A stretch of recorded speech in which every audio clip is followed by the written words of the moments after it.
আমি একজন প্রার্থী, আমি আপনাদের এই সন্তান, বৃহত্তর মিরপুরে মামুন হাসান, আমি আহসান আলোচুদি হাসান এবং আমার অনেক সহকর্মী, সহযোদ্ধা বন্ধুরা, বড় ভাইয়েরা এখানে আপনারা উপস্থিত আছেন।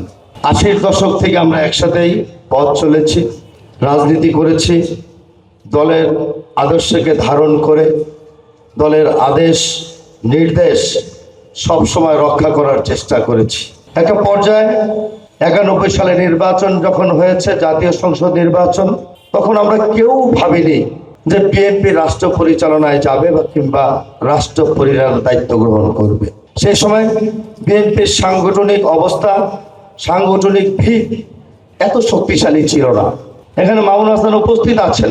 1991 সালে আব্দুল ভাইরা আছেন। এই বৃহত্তর মিরপুরে হাতে গোনা কয়েকজন মানুষ বিএনপি করত, ঠিক কিনা? কিন্তু বিএনপিকে ভালোবাসতো, শহীদ রাষ্ট্রপতি জিয়াউর রহমানকে ভালোবাসতেন। তাকে হত্যা করার পরে আমাদের মরহুমা দেশনেত্রী বেগম খালেদা জিয়া একজন গৃহিণী থাকা অবস্থায় এই দলের হাত ধরে মাত্র কয়েকটা বছর আপোষহীনভাবে জনগণের পক্ষে থেকে লড়াকু ভূমিকা পালন করেছিলেন। পদ্মা সেতু, মেট্রো রেল এবং এলিভেটেড এক্সপ্রেসওয়ে নির্মাণের গর্বিত অংশীদার বসুন্ধরা সিমেন্ট। সেই কারণে 1991 সালে স্বৈরাচারের বিরুদ্ধে আন্দোলন করতে করতে বাংলাদেশের সবচেয়ে জনপ্রিয় নেত্রী হয়েছিলেন আমাদের প্রিয় নেত্রী দেশনেত্রী বেগম খালেদা জিয়া। আর এর মধ্যে একটা নির্বাচন হয়েছিল 86 সালে।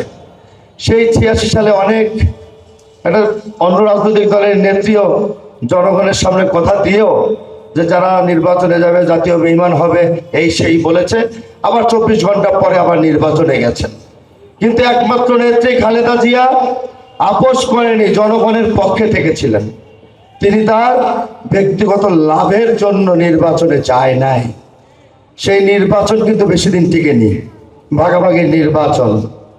পরবর্তীতে 91 সালে যে নির্বাচন হলো, সেই নির্বাচনে বিএনপি অংশগ্রহণ করলেন। আমরা যারা নির্বাচন পরিচালনা করেছি বিভিন্ন জায়গায়, ছোট ছিলাম, আমরা ভাবিই নেই বিএনপি ক্ষমতায় যাবে। সবাই জানে চতুর্দিকে জয় জয়কার, আওয়ামী লীগ রাষ্ট্র ক্ষমতায় গিয়েছে, প্রধানমন্ত্রী হয়ে গেছে, মন্ত্রী পরিষদ ভাগাভাগি। আল্লাহর অশেষ রহমতে বাংলাদেশের মানুষ বিএনপিকে ধানের শীষে ভোট দিয়ে দিয়েছে। সেই ভোটটা বিএনপি রক্ষা করতে পেরেছিল ওই সময় স্বল্প পরিসরের কর্মী বাহিনীদেরকে নিয়ে। কিন্তু এইবার অনেক বছর পরে, এই মধ্যে 16 বছর কেটে গেছে, মুসলিমের মতন জীবনযাপন করেছেন সবাই। অত্যাচার, নির্যাতন, জুলুম, কারাগার, গুম, খুন, আহত, নিহত। মামুন হাসানের বাসায় বোনকে ধরে নিয়ে যায়, মাকে অপমান করে বাস থেকে নিয়ে যায়, ড্রয়িং রুম ভেঙে দেয়, বাথরুমের টপ পর্যন্ত ভেঙে ফেলেছে না?